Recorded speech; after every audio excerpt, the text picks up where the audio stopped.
Okay, Sheila, maybe I'll get right this time. Excuse my voice. I'm having a little bit of trouble with my throat.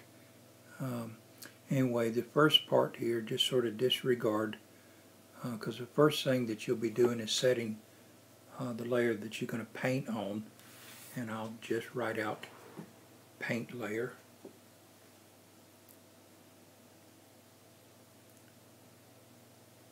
And what you're going to do, this is a layer that you got to go back to and paint on. But here you're going to set another layer above it. Notice I'm going above it, and I'm going to set that layer blend mode to overlay. And then I'm going down to load image, and I'm going to scroll all the way down to the bottom and find the textures.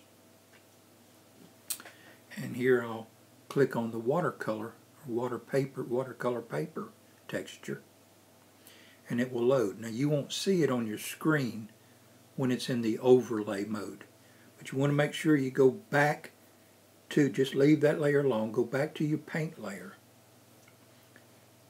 Okay, notice I've gone back to the paint layer. Now here's what I'm going to do is I'm just going to choose whatever brush you want to, and I'm going to set the opacity to 50% or less, whatever, just experiment with that. I'm going to choose a few colors and just make a few strokes on the canvas. And if you notice, when you start painting on it, at this point you can see the texture of the watercolor paper.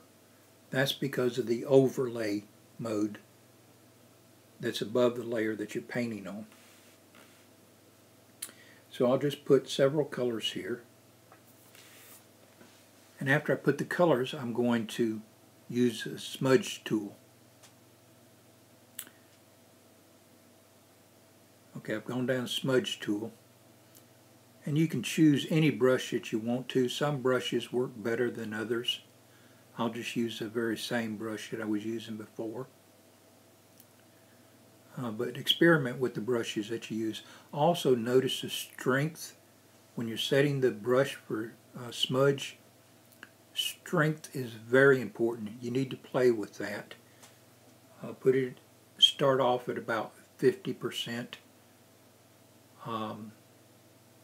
But just experiment with that, because that makes a lot of difference in the way that the smudge tool works.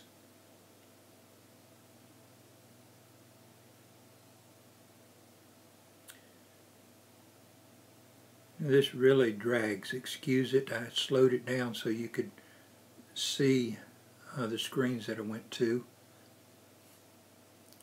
Here again, I'm going to the smudge tool. I'm just going to play around with it a little bit, use different brushes. And after I do this, I'm going to set the smudge tool to where it will paint also. You can actually paint with the smudge tool. Notice I've set paint there.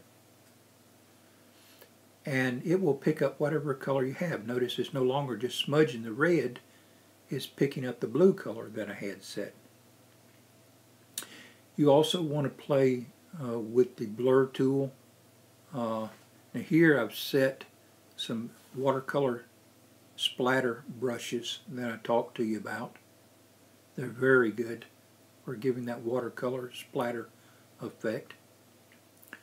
I don't believe I did any blurring on this one, use the blur tool, but it's extremely good for giving you soft edges. Anyway, I hope this will help you some, and have a good evening or a good day, whichever it is.